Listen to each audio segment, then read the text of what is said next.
Okay, joining me today is Tom Brokaw, who's a special correspondent for NBC News. Tom, thank you very much for coming here today. So CNN is reporting tonight that the Democrats do not have enough votes in the Senate to pass gun control legislation. What is the prospect, do you think, that they'll be able to work this out and will be able to get some legislation to the president's desk? Well, I think it's a work in progress. What I really think is that this debate will go on over a long period of time. The president put down a pretty big marker in terms of what he wants to get done. Obviously, he knew there would be pushback on a number of the elements of it, but the legislative process is give and take, we hope. And what I really hope will come out of this is a national dialogue that will stay proactive for the foreseeable future, that people in communities, not just in the halls of Congress, in schools and in gun shops and in sporting places, will begin to talk about what's the best answer in the interest of all of us. And in continuing that dialogue, what effect do lobbyist groups have on legislation getting passed, such as the NRA and Grover Norquist, as we saw in the tax debate? Well, the NRA is, however you feel about it, is one of the most effective lobbying organizations in Washington and maybe in the history of that city. They have very strong feelings. They have a committed membership. They never stop advancing on their objectives, as we've seen in this debate.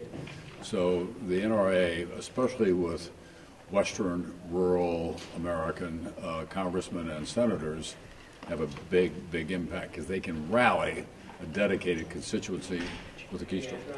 Finally, I wanted to turn to the comments made on Meet the Press this past week, where General Colin Powell, former Secretary of State, said the Republican Party is really going in a direction where it can only win a minority of voters, essentially. What do they need to do in order to expand their reach and return to being in control in the Senate and possibly the White House? Well, I think what he was trying to do was to send up a flare saying that you cannot continue the reductive policies that have gotten you where you are.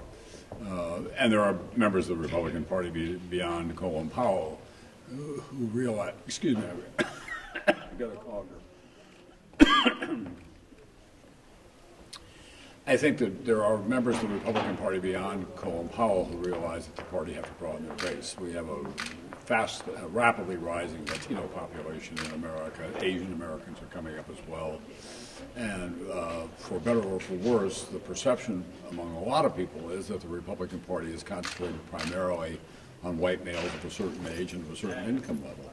And what Secretary Powell was trying to do is to send a shot across the bow of the Republican Party and saying, wake up.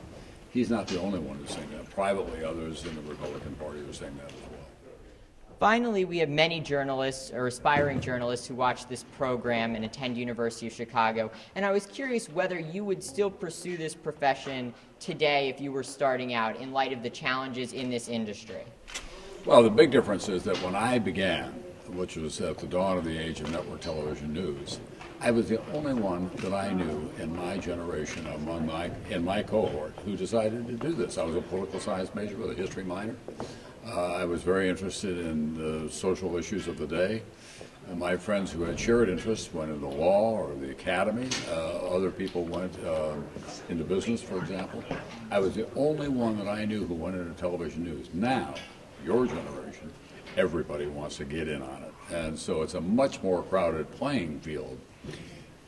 I think I was built to do this. This is my instinct. This is what I have the skill set for.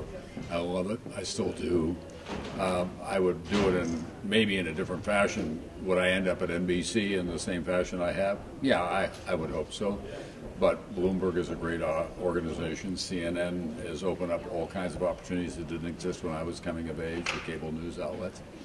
And frankly, online is a big piece of it. The one piece of advice I have for your generation is learn to write. There's always a premium on people who can write well and convey their thoughts in a coherent fashion, whether they're on cable or on the internet or on over-the-air television. Thank you, Mr. Brokaw. It's an honor being able to speak to you today and meet you. Thank you for coming to University of Chicago. Okay, Sean. Thank you.